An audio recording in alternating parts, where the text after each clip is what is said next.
The Supreme Court just ordered the United States government to refund $166 billion in illegally collected tariffs. Those emergency tariffs grew to account for over 52% of all U.S. tariff revenue, the largest forced refund in American trade history. Now that money is flowing back, Walmart alone expects $10.2 billion refunded. But here's what nobody is telling you. You, the consumer who paid higher prices at the register for an entire year, are not getting a single cent back. To understand why, rewind to April 2025. The administration unveiled Liberation Day, imposing tariffs on nearly every trading partner on Earth. Rates ranged from 10% globally to a punishing 50% on China. But the president bypassed Congress entirely, using emergency powers. He invoked the International Emergency Economic Powers Act, a 1977 law designed to freeze foreign assets, not impose import taxes. The justification was not trade imbalances. It was drug trafficking and human trafficking. But Article 1 of the Constitution gives Congress alone the power to tax. On February 20th, 2026, the Supreme Court struck it all down, 6-3.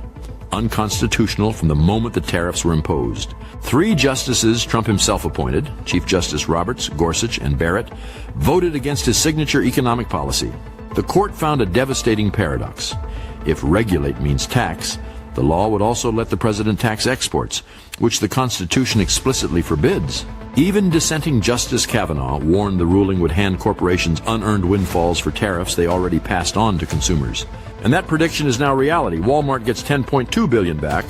Target gets $2.2 billion. Nike expects $1 billion. Home Depot, $540 million.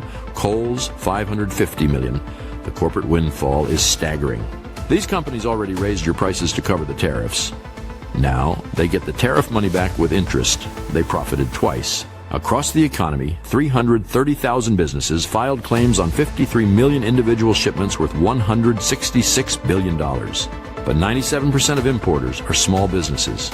Beth Finbo's baby product company paid $50,000 in tariffs just to survive. The government built a digital refund portal called CAPE. It crashed on day one as hundreds of thousands of desperate businesses flooded the system. Now here's the part that should make you furious. Throughout 2025, those tariff costs were passed directly to you at the checkout line. The Budget Lab found that 60 to 80% of tariff costs hit consumer prices directly.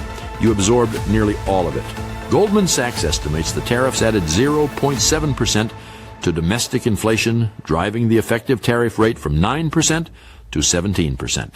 Consumers paid $12.6 billion in pass-through costs, but legally, refunds go only to the importer of record, not to you. Not ever. And if you think the ruling ended the trade war, think again. The administration pivoted instantly to Section 301, launching investigations into 60 economies.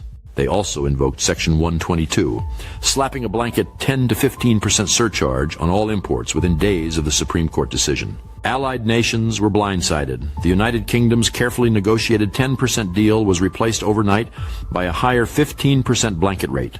The trade war is not ending. It is only changing weapons. And if you want to understand how these policies reshape your wallet, subscribe so you don't miss what comes next.